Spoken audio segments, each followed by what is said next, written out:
और इस समय हमारे बीच में बैठे हैं मिशन गाय के सुपरस्टार कलाकार आदरणीय आप राजकुमार यादव जी हैं, जो आजमगढ़ की धरती से हैं, काफ़ी चर्चा में हैं। यूपी नहीं, पूरे बिहार और उत्तर प्रदेश में, पूरे बिहार नहीं, पूरे इंडिया कोने कोने तक काफ़ी चर्चा में है। और इन्होंने मिशन गीत गाकर आपने पर्चा लहराया जो इस उत्तर प्रदेश बिहार में, साथ साथ इनके ऊपर कई मुकदमे भी हो गए हैं। आइए जानने का प्रयास करता हूँ और कुछ बातें भी करेंगे। आप लोग बने रहिए, क्योंकि आप लोग चाहते थे कि इनसे कुछ यूट्यूब पर आप इनका इंटरव्यू हम लोग को दिखाइए।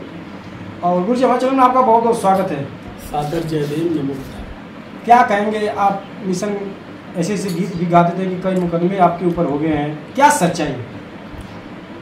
सच्चाई जो सुन रहे हैं वो सही है। इस देश में सत्य बोलना ही सबसे बड़ा गुनाह है। तो सत्य बोलना इस गुनाह है, तो सत्य ही लोग जो बोल रहे हैं वो लोग जेल में जा रहे हैं, बुलडोजर भी चल रहा है, देख रहे हैं आप ना। इसीलिए जो मुकदमा हमारे ऊपर हुए हैं, इसलिए कि आदमी सत्य क्यों बोल रहा है। भारत की संस्कृति में केवल सत्य बताया जाता है, लेकिन रियलिटी झूठ की होती है। जो भारत के धर्म ग्रंथों के द्वारा, चाहे वेदाचारों के द्वारा, चाहे धर्म गुरुओं के द्वारा, चाहे याद गुरुओं के द्वारा केवल ये सिखाया जाता है कि ये मानते रहो कि मुंह से खाने वाली चीज आमाशय में न जाके गर्भाशय में जाती है।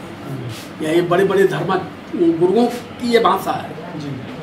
बड़े बड़े शंकराचार्य कर रहे हैं कि आदमी की गर्दन पर हाथी का गर्दन सट गया, इसको मानो। इस पर किसी भी प्रकार की अपनी टिप्पणी मत करना, क्योंकि मामला ये अध्यात्म का है और अध्यात्म पर किसी भी प्रकार की टिप्पणी आप नहीं कर सकते। तो हम जिस चीज पर टिप्पणी नहीं कर सकते तो मानने की हमको जरूरत क्या है। तब एक मुकदमा हो गया। कहाँ से हुआ? पहला मुकदमा तो आजमगढ़ हुआ। आजमगढ़ में गाँव से? हाँ, गांव में नहीं हुआ था, कोतवाली से हुआ था जी। सबसे ज्यादा हमारी बातों का झटका ब्राह्मणों को लगता है। अच्छा, ब्राह्मणों को। बाकी समाज तो अब धीरे धीरे अब समझ रहा है कि नहीं, जो बात कहते हैं अध्यक्ष जी वो सही कहते हैं। लेकिन हमारी बात को सही मानने में अब पूरा देश परिवर्तन की तरफ अग्रसारित हो चुका है। अब यहाँ मनवाद खतरे में है, अम्बेडकरवाद की तरफ लोग जाना शुरू कर दिए हैं। और जिस दिन इस देश का 85 मूल निवासी बहुजन जो 6,500 जातियों में बिखरा है, उस दिन अगर ये समाज सीधे मनवाद को छोड़कर अम्बेडकरवाद की तरफ अगर बढ़ गया तो मनवाद खत्म। फिर ये 85% भारत का शासक बनेगा। और जो मनवादी में और ब्राह्मणवादी मानसिकता के लोग हैं, वो फिर तो उनको खेती बाड़ी करना पड़ेगा। अभी तो मंदिरों में बैठे हुए आराम से चढ़ावा मिल जा रहा, खा के चिकनाए हुए। तो मेरी लड़ाई इससे है कि हम सारे लोग मानव हैं और हमें मानव के हद में रहने की जरूरत है। और हमें जो बुद्ध का दिया हुआ धर्म है, जो मानव के प्रति उन्होंने बताया है कि देश में सबसे बड़ा धर्म जो है मानव धर्म है। और मानव धर्म में जहाँ मानवता है, जहाँ समानता है, जहाँ समता है, जहाँ बंधुत्व है, भाईचारा है, वही सही है। लेकिन समझ में नहीं आता कि भारत की जो संस्कृति है, अब इसमें एक मानव सब मानव से बड़ा, एक मानव सब मानव से नीचे। अब ये सारा समझ में नहीं। हमारी पैदा तो सब 9 महीने में होते हैं, फिर उसमें मानव में ऊंचा नीचा कैसे कोई हो गया। और उसी 9 महीने में जो लोग पैदा है, उसी 9 महीना में पैदा आदमी एक प्रधानमंत्री भी बनता है, एक विधायक भी बनता है, दूसरा भिखमंगा भी बनता है। तो ये तो कर्मों पर आधारित मामला है। लेकिन सवाल यहाँ जो संस्कृति रूपी से कि ब्राह्मण मानव कुल में श्रेष्ठ, और इस देश में 85 मूल निवासी जो SC ST OBC है मानव कुल में नीच, ये कैसे नीच है, यही प्रमाण हम तलाश रहे हैं। आखिर में 15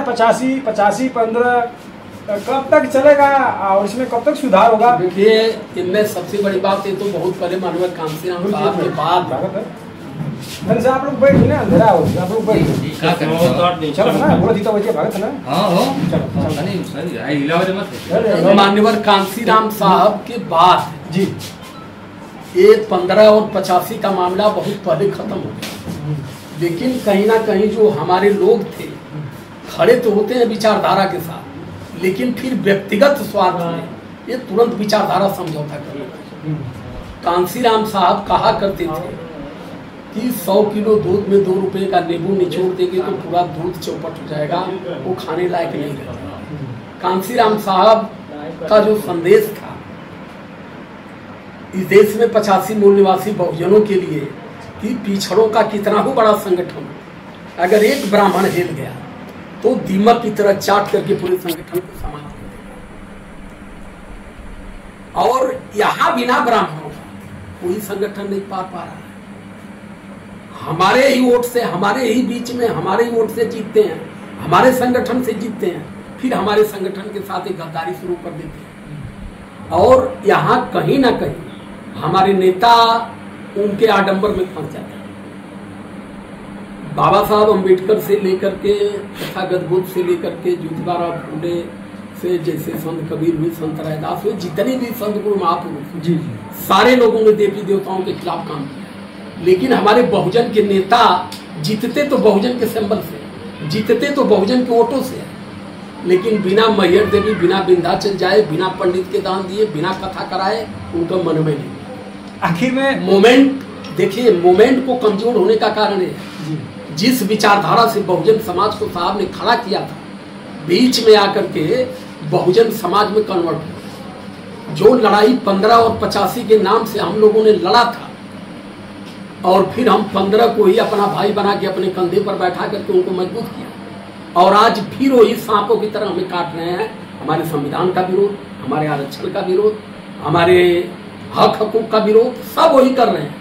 और आज भी हमारे नेता उन्हीं को कंधे पर बैठा करके वो संविधान बचाने की लड़ाई, अधिकार बचाने की लड़ाई, आरक्षण बचाने की लड़ाई कर रहे हैं। आज तक ये हमारे समझ में ये नहीं बैठ पाया कि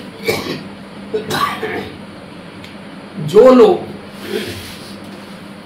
हमें अगर कोई जंग करना है तो हम पहले अगर दुश्मन को नहीं पहचानेंगे तो लड़ाई कैसे करें। या हम दुश्मन को पहचान लिए और दुश्मन को पहचान के उसको कंधे पर बैठाए और उसको कंधे पर बैठा के तलवार लेके घूम रहा, कहाँ गया सारा, कहाँ गया माउंट पाउंट, अब अरे तुम्हारे कंधे पर बैठा हो, कहाँ जाएगा।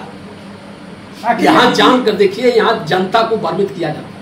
इसी के सारे लोगों के लोग, इसी में आदमी में के लोग तो उस नेता को अपना जो बता रहे हैं कि लेके चल रहे हैं, तो इन्हीं के सपोर्ट से तो लोग बढ़ रहे हैं। इन्हीं के सपोर्ट से बढ़ रहे हैं, तभी नहीं इनका गर्दन काट रहे हैं। इसमें इनका क्या गर्दन कटेगा जी। जो आम जनता है, जो गांव की जनता है, जो भोले भाले लोग, जो गरीब लोग, ये पीछे जा रहे हैं। जो नेता एक बार उठ गया किसी भी दल से, वो कहीं भी जा, वो तो एक बार उसको किसी भी तरह से चुनाव जीत गया, विधानसभा में चला गया, इतना धन दौलत उसके पास हो गया कि फिर उसके सामने से जाति पात धर्म मजहब सब खत्म, फिर वो पक्का हिंदू हो जाता है। लड़ाई तो इस देश में हम लोग लड़ रहे हैं कि इस देश में गरीबों पर और गरीबों के हक हकूक के लिए कौन सी बीमारी है कि बराबर ये लोग हक और अधिकार से काटे जा रहे हैं। लड़ाई हम लोग लड़ रहे हैं, इसी में हमारे नेता भी शामिल हो रहे हैं। वो अम्बेडकरवाद जिंदाबाद, अम्बेडकरवाद जिंदाबाद, जिस दिन एमएलए हो गए उसी दिन अम्बेडकरवाद मुर्दाबाद चला जाता है।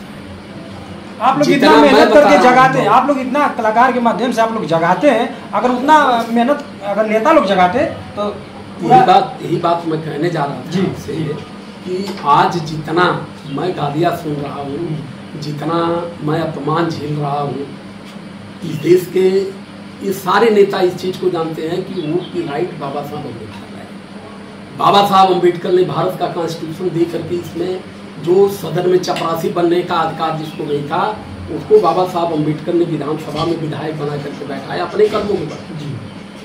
बाबा साहब अम्बेडकर अगर वोट की राइट नहीं लाते तो हमें वोट का अधिकार नहीं मिलता और हमारे लोग एमपी एमएलए नहीं बन पाते। इस बात को सारे नेता जानते हैं, लेकिन इलेक्शन में बाबा साहब अम्बेडकर को अगुआ बनाकर लेकर चलते हैं, और जब बाबा साहब अम्बेडकर के नाम पर चुनाव जीत जाते हैं उसी दिन भाग के रात को मैहर देवी जाते हैं, भाग कर विंध्याचल देवी जाते हैं, भाग कर के वैष्णो देवी जाते हैं। एक नेता आज तक ये हैसियत पैदा नहीं कर पाया कि जीतने के बाद मैहर देवी और सारे देवी स्थानों से हट करके वो जाता, जिस गांव में अम्बेडकर की मूर्ति है, जहाँ जिस गाँव में अम्बेडकर की समिति चलती, वहाँ जाते, वहाँ लोगों को बटोरते और बताते कि बाबा साहब अम्बेडकर ने आपको वोट का अधिकार दिया, मुझे सदन में बैठने की राइट दिया है, आपने वोट दिया, मैं विधायक बना, मैं आपकी आवाज़ वहाँ बनूंगा। इसमें देवी देवताओं की भूमिका नहीं है। इसमें गांव के जो वोटर हैं, जो आदमी, उन लोगों की गलती है ना। जो नेता लोग वोट मांगने आते हैं तो उनको कसम खिला देना चाहिए कि आप आप बता रहे हैं कि विंध्याचल या मैहर देवी लोग जाते हैं जीतने के बाद, उसी समय शर्त रख देते लोग कि अगर हम वोट देंगे वहाँ नहीं जाना, हम लोगों की बात को आप लोग मानना पड़ेगा। इस पे अडिग रहते हैं ना वो लोग। तो वो कह दिए कि ठीक है भैया, हम ना जाए, उनके वोट दा। वो तो जीतवले के बाद न तब खबर लेना। तो जब तक जीतना होता तब तक तो आपका जूता अपने सर पर लेकर चलते हो। कह दिए ना भैया, देवी देवता सारे के मन बैठ करी, हम तो बाबा साहब अम्बेडकर का अनुयायी हैं। जीत जाने के बाद फिर वो खबर लेते हैं। गलत हो के कहा मालूम विधायक जी से बात करे, धर्म के नाम पर देश चली ना, धर्म नाद रही देश तबे सिखाएंगे। नेताओं को हमने इतना नजदीक से पढ़ा है कि जब वो वोट लेना होगा, जीतना होगा तो सारे वादा करेंगे, और जब जीत कर चले जाएंगे आप कहेंगे कि हमरे गौवा करोटवा ना बनल विधायक जी, तो दो बात कहेंगे वो, कहा करबा जीता देला भैया, लेकिन कहा कहीं ससुर सरकार है, अब सरकार है न बनल, अब जेकर सरकार है वो है न करी, अब पल्ला झाड़ लिए। अगर सरकार में वो विधायक तो सीधे कहे कि हाँ लिख करके आपकी बतिया हमने मुख्यमंत्री को दे दिया है। अब भाई मुख्यमंत्री ने मुख्यमंत्री आदेश करिए, हम कल करा दे। अब 5 साल तो चुतिया बना के तोके घूमिया, 5 साल के बाद न फिर तोरे गोड़े गिरक गति आई। यहाँ नेता बहुत बड़े मास्टर, ईमानदारी से देश का कोई भी नेता पूरे चैलेंज के साथ कर रहा हूँ, पूरी ईमानदारी से समाज के लिए कोई नेता लड़ता होता नहीं।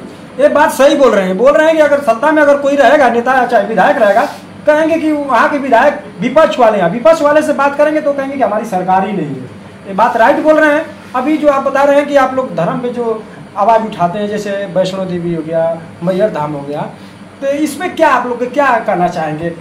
उस पर कोई न जाए, कोई आदमी की मानसिकता होती है, कहीं भी जा सकता है, हमारा देश आजाद का मतलब बात ये है, पहली चीज की धर्म की परिभाषा समझिए। धर्म व्यक्ति के व्यक्तित्व को गुलाम बनाता है।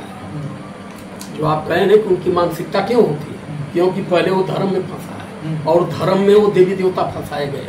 अगर आप धर्म में हैं तो उनको मानना है आपकी मजबूरी है, अन्यथा आप धर्म विरोधी कहे जाएंगे। धर्म व्यक्ति को गुलाम बनाता है, धर्म कभी व्यक्ति के व्यक्तित्व को आजाद नहीं रखता। हम हिंदू धर्म में हैं, हमको गोबर में गणेश को पूजना जरूरी है, अन्यथा हम हिंदू धर्म के विरोधी है। हम अगर सिख धर्म में हैं तो हमको दाढ़ी और पगड़ी जरूरी है। मेरे यही समझ में आज तक नहीं आया कि जब सारे धर्म के लोग 9 महीना में पैदा होते तो साला अलग अलग धर्मों की अलग अलग विचारधारा क्यों होती है? सब लोग 9 महीने में पैदा होते हैं, माँ का स्तपान करते हैं, रोटी दूध खाते हैं, दाल रोटी खाते हैं। लेकिन जैसे धर्म का मामला खड़ा हुआ, कोई तहबन में टोपी पहन लेता है, कोई पगड़ी और दाढ़ी रख लेता है, कोई मोटी मोटी चुरकी रख करके यहाँ हरदी छोप लेता है। क्या है ये बेवकूफना है, पूर्ण रूप से बेवकूफना है। इसलिए मैंने काफी अध्ययन के बाद तब मैंने बुद्ध के धम्म की परिभाषा को पढ़ा पूरा विधवत, तब मेरे समझ में आया कि इस दुनिया में अगर कोई मानव से मानव को जोड़ने की कोई विचारधारा है तो केवल बुद्ध का धम्म। और बुद्ध का धम्म जब तक पूरे भारत में नहीं होगा तब तक भारत में अमन और शांति नहीं हो सकती। चाहे हम अपने लोगों को 1 नहीं 1 लाख बार यहाँ मुख्यमंत्री और विधायक बनाते हैं पूरे भारत में। बाबा साहब अम्बेडकर इस चीज को जानते थे, इसलिए बाबा साहब अम्बेडकर अपने जीवन के लास्ट पटल पर उन्होंने पहले ही धर्म को भारत में पैदा कर दिया।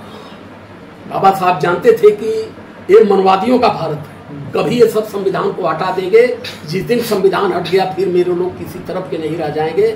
इसलिए बुद्ध का मार्ग बाबा साहब अम्बेडकर ने पहले ही दे दिया कि अगर संविधान हट गया, आपको सम्मान में कमी हुई तो आप सीधे धर्म की तरफ चले जाइए, वहाँ आपका कभी आपकी न उपेक्षा होगी न आपका अपमान होगा। देखिए दोस्तों, जैसे आप आवाज़ उठा रहे हैं पूरे निर्भीकता से, अपनी जान हथेली पर रखकर बता रहे हैं कि 4-4, 5-5 केस हमारे ऊपर हो गई है।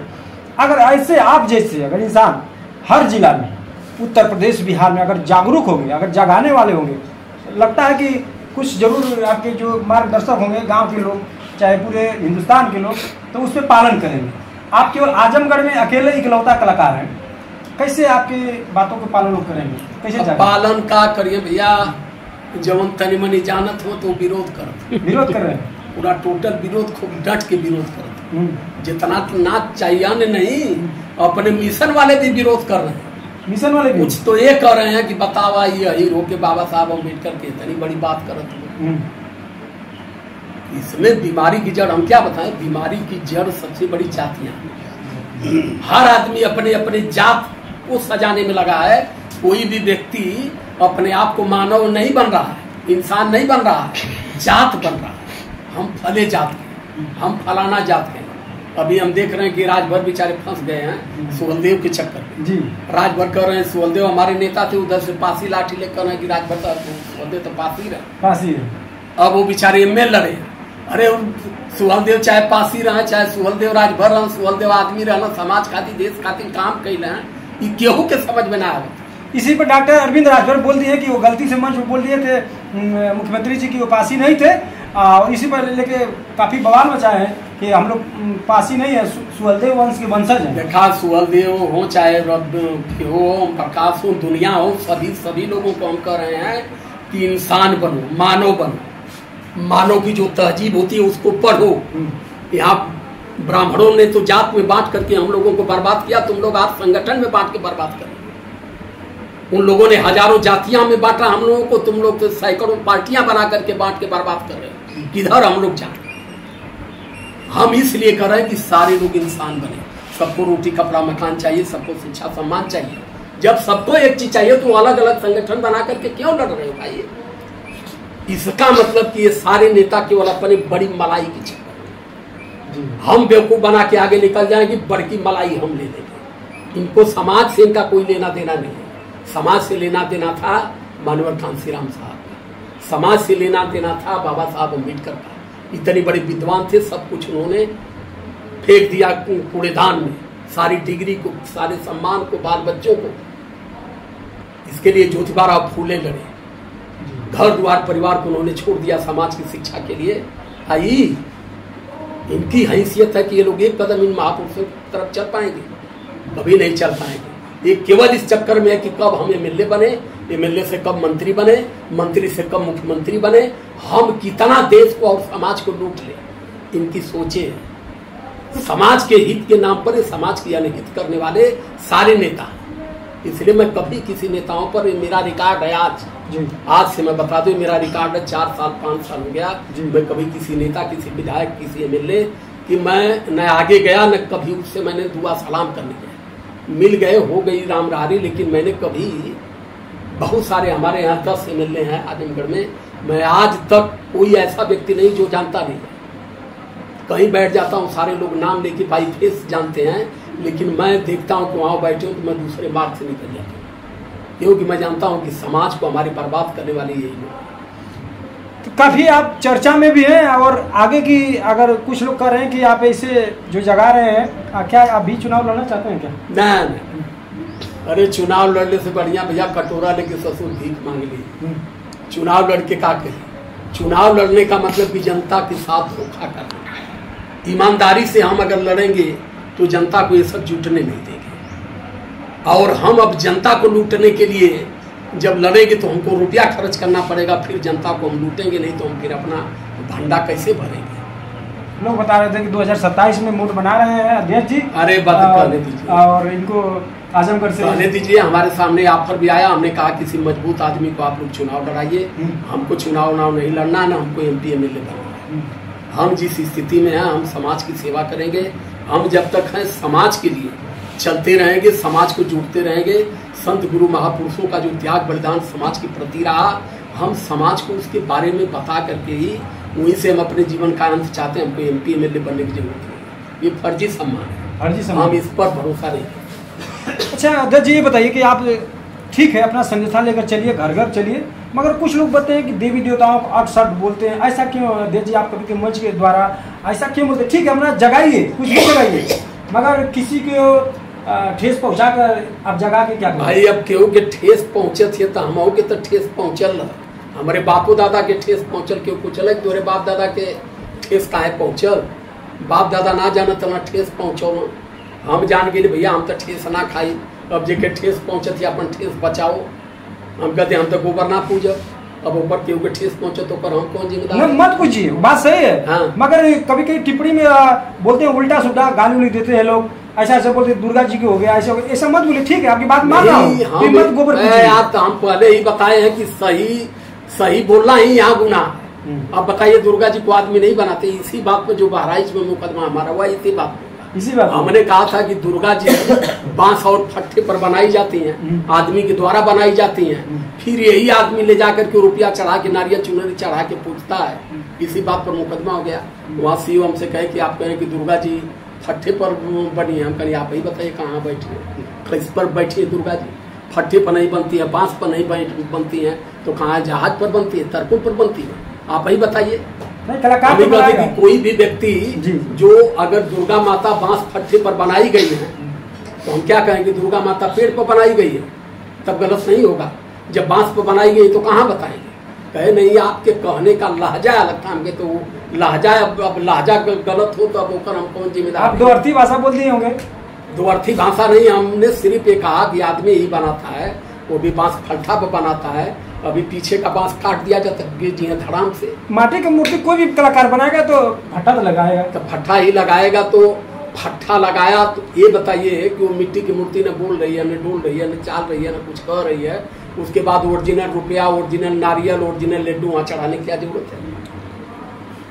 अब यहाँ दोषी हम हुए कि आपने ऐसा कर दिया। अब गोबराए, देखिए जो गोबराया व्यक्ति है, दिमाग से विकलांग व्यक्ति है, जो दिमाग से पैदल व्यक्ति है, उसकी ही आस्था आहत होती है। जो थोड़ा भी दिमाग से तेज आदमी, उसकी आस्था कभी आहत नहीं होती है। वो सीधे कहता कि नहीं नहीं ये सही कर। इस देश में आस्था के नाम पर ही देश को बर्बाद कर दिया गया है ना भाई। संविधान हमें बोलने की आजादी देता है जी, हम अपना बोल रहे हैं, और संविधान है आस्था वाली बात कहा कि आप किसी की आस्था पर हाथ ये नहीं मार सकते। तो भैया अपनी अपनी आस्था है बनाइए। हम तो दुर्गा को कह रहे हैं, दुर्गा की आस्था है। आज तक इतनी कुलवा, इतनी लड़ाइयाँ हुई, हम कहे आज भी लोग देवताओं को श्रेष्ठ मानते हैं। हम आपके चैनल के माध्यम से आपके जितने भी दर्शक हैं, हम सबको बताते हैं कि देवी देवता ही आदमी को मारते हैं, जिलाते हैं, मुआते हैं, जन्माते हैं, तो हमें क्यों नहीं मार देते? फिर देश को जो देवी देवताओं को ढोने वाले हैं उनको दिक्कत क्यों हो रही है? भाई हम आपके खिलाफ बोल रहे हैं तो आपको एफआईआर करना चाहिए कि कोई बंबई से एफआईआर करेगा। आपको तकलीफ है नहीं हमारी बात की, और उनको तकलीफ क्यों हो जा रही है? हमने अगर दुर्गा खिलाफ बोला तो माता दुर्गा को एफआईआर करना चाहिए। माता दुर्गा को जो सजा देना चाहिए था वो हमको दे। तो जो एफआईआर किया हो क्या दुर्गा का नातिक होता है क्या? अच्छा गुरुजी, ये जो चोटी काटी गई, चोटी काटने के बाद एक हम वीडियो देखे थे, एक पंडित था तो बोल रहे थे कि ये तो कृष्ण के वंशज हैं आहिर लोग, तो चोटी क्यों काटी गई? तो बोल रहा है कौन बोलता है कृष्ण के वंशज हैं? क्या सही बात है कृष्ण के वंशज आहिर लोग नहीं है? वंशज अब आप वही बात पूछ रही है कि जो गुटखा बनाया वही कैंसर का हॉस्पिटल खोल रहा है। आप मुझसे ही पूछ रहे हैं क्या ये लोग कृष्ण के वंशज नहीं है? यहाँ कृष्ण पैदा नहीं है तो वंशज का सवाल नहीं पैदा होता। यहाँ राम पैदा नहीं है, राम के लिए जय श्री राम करके लोगों का घर गिरा रहे हैं। मेरे मत से पूछेंगे तो यहाँ कन्हैया नाम का कोई व्यक्ति पैदा ही नहीं है, यहाँ राम नाम का कोई व्यक्ति पैदा ही नहीं है। समझे आप कि नहीं? ये केवल कहानी में, ग्रंथों में लिखा गया है, कहानी लिख करके लोगों के दिमाग में ठोक दी गई है।